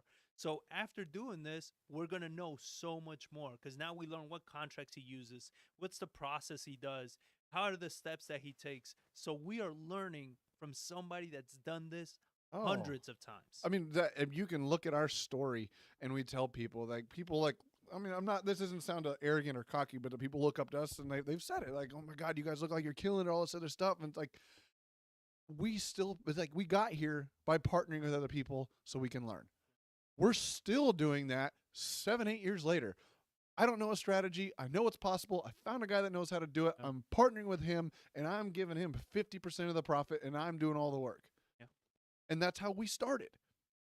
And that we still do that today to learn a new strategy. What we did when we first started, giving 50% of our profit away on a flip for somebody else to bring the money. We don't do that anymore because we don't need to do that anymore because we know what we're doing and we have the credibility behind doing that and the confidence to do that. Now, this one, I don't have the credibility or the confidence to do this type of deal we're doing right now. They do, but now I can go through and watch the whole thing. They get a huge chunk of money. They benefit from it, and I gain all kinds of knowledge. And that's where I say a lot of people, you can't get freaking greedy on doing your first deals. And that's really the biggest highlight there is we value knowledge and resources over money. Where it's like you give away 50%. I don't give a damn. Like when we talked about this deal, you called me up and you're like, "Hey, do you want to partner with Logan on it? You know, we're gonna have to give him 50%." It's like, okay, like I don't give a shit. Like we'll give him whatever the hell he wants because he's gonna walk us through the whole thing. What we want is the knowledge, is the resources. Because once you gain that knowledge and resources, you can do this yourself as much as you want. And you get 100% of it. But if you're starting at first like that stupid mentality people have, that they're like, "Oh, I learn better on my own." That's beyond ignorant. Like, how do you learn better? You don't even know what the hell you're He took learning. a baby and just left it in a room and just sit there. Like, how knowledgeable is that thing going to be? Oh, very. And that's just said. Like, our brains do not just absorb knowledge without experience other people somehow. Like, Yeah, you can you read learn. books. Somebody wrote that damn book. Yeah. You just learned from somebody. So I learned better on my own. Like, Yeah, you had to learn from somebody. We partner, we network, we have always even when we already think we know the answer, we still call people that are smarter than us, that have done this more than us, and we pick their brains because maybe they know a way to do it that we don't. And the more successful we've become, the more money we spend on coaching and training and education because we know that's where the value is. It's not on just making more money because if you don't broaden your knowledge and your experiences and your resources, you're not going to make any money. So make sure you're out, you're networking because that's the other thing that's going to happen when if the market does turn and it turns bad, you're going to start seeing a lot of these RIAs go out. You're going to start seeing a lot of these meetups go away. So you're not going to have access to all these people. So take advantage now, get out there and network in your local market. So the next thing is focusing primarily on income producing assets. So we're not speculating, we're not getting into the flipping it as much as we were. We're not doing all those things. We're focused more on income producing assets. And when it comes time to what we're wholesaling, we're marketing to income producing assets because that's who we know the buyers are going to be. Yeah. So you want to break down what that looks like in all spaces. So what we had been doing these last several years, we were targeting things that we now classify as equity properties because they don't make sense as rentals. They don't make sense as owner finances. The only way it made sense is the fact that I could buy it for one price, I could improve that property and sell it for a higher price and make a spread in between. That's the only really thing that made sense because I was going after that equity piece that I was able to force into that property and sell. So an income producing property is something that we've talked about rental properties, owner finance deals. Those are income producing assets, and those typically tend to be more of a lower price point home or a multifamily commercial style property, whatever that may be. It means that somebody's able to produce an income with that asset. So owner finance piece, we talk about, I can buy a house for $70,000. I sell it to somebody else for say $80,000. They go borrow $100,000 against that property, put that $20,000 into the property, sell the thing on payments for $140,000, and now they make a spread in between because they only own $100,000. They make a $140,000 note on that, and they make a spread in between on that piece. So that is an income producing property. Why we're doing that is because that person does not care about interest rates that the Fed is doing, which are traditional mortgage rates, because they're never touching that property. Because when they bought it from us for 80 and borrowed 120, they used private money at say 8%. Now they went and sold that thing with payments to somebody that can't qualify for a mortgage, whether it be credit issues, some form of reason they can't go get a traditional mortgage. So, but they can say, I can afford that payment at 140,000, and say their interest rate is 10%, whatever it may be, 12%, 14 is usually higher interest rates and stuff like that. And now they sold it for 140 at 14%. So they owe debt of 100 at 8, and they own an asset at 140 and 12% interest, and they create a spread. They never once touch the Fed. They don't care what it is. Yep. Because that they are looking at basically payments on what that person, they're solving to the payment on the back end. Yeah. So that's why we call those types like income producing assets. And then you have your rental properties, which everyone knows those, commercial, small multis. Those ones still depend on the interest rates of the Fed. But if you have a 5-unit property, it's a commercial loan. That's the same type of loan you're going to get for an 8-unit, a 10-unit, 15-unit. Everyone's playing on the same playing field when you get into that 5+ units. Yeah. So it makes it easier.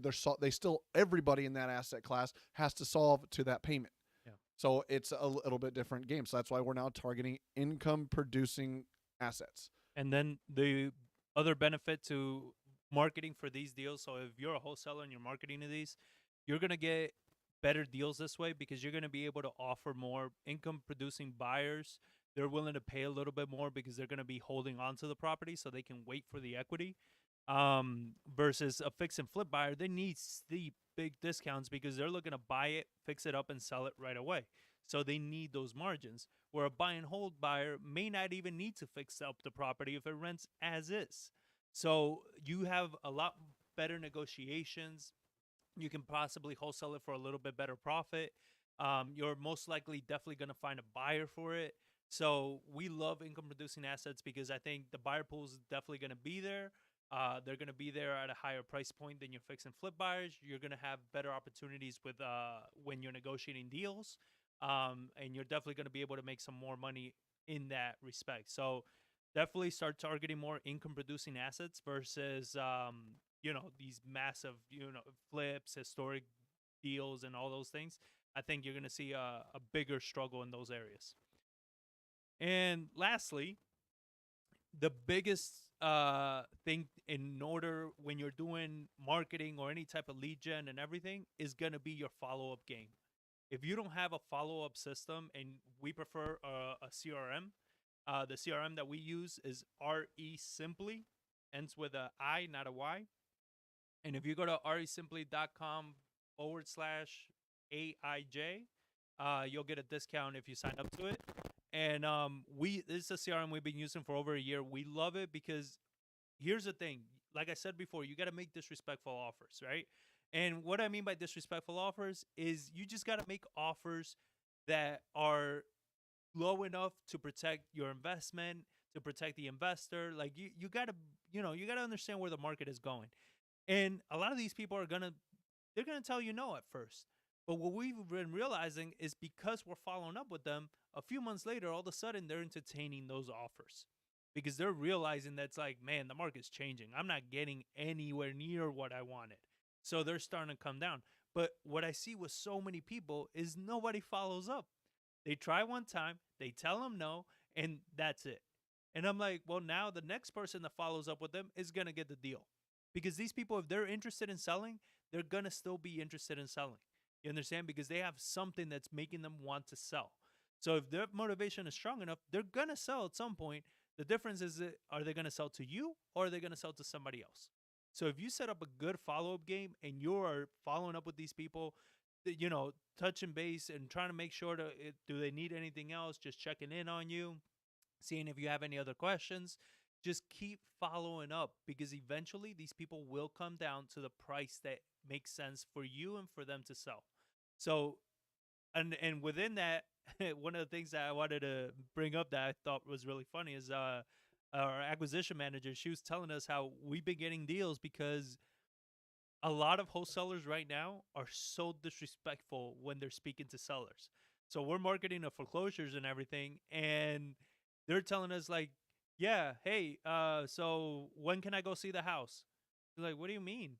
Like, well, you're in foreclosure. You're gonna lose the house, so you got to sell it. When can I go see it? It's just like, well, screw you. I'm not selling it. I was like, wow, like, Yeah. have some empathy here. You know, these people are in foreclosure. A lot of people in foreclosure, they're very, very emotional because it's a very stressful situation. And for you to just approach them with like, hey, it's like I said, like going to a bar, and as soon as you walk in the bar, you see a girl, you're like, oh, you want to go home? Like, you know what I mean? Like, build up a little rapport first. Try to get to know them a little bit. Try to get them to like you before you try to close them so quickly. And that's one of the things that follow-up game helps in tremendously is you go building that rapport. And with foreclosures, they're so emotional. There's so much going on. They're so stressed out. It takes a few calls sometimes to kind of really show them that you care, you're there to help. They can rely on you, and once they trust you, once they like you, chances are they will sell to you. So, with that being said, those are the strategies and the tactics that we're using and that we're preparing for. Like always, comment, let us know. Join our text community. Text YouTube to 210-794-9898. It's completely free, and you can text us questions, concerns, anything at any time. So, with that, John, do you have any parting words? Nope, you got it. All right. So, thank Man you of a few words. Thank you all for watching. Thank you for being here with us live, participating. And make sure to share and give us a thumbs up. And if you haven't subscribed, subscribe. We put a lot of training out and we show everything. I just did a whole playlist now recently on marketing for leads, strategies, lists to pull, where to pull them, everything. So make sure to check all our training out. And if you want any training, let me know what you want to learn about, and I'll make sure to put something together for that. So thank you all for watching, and I hope you have an amazing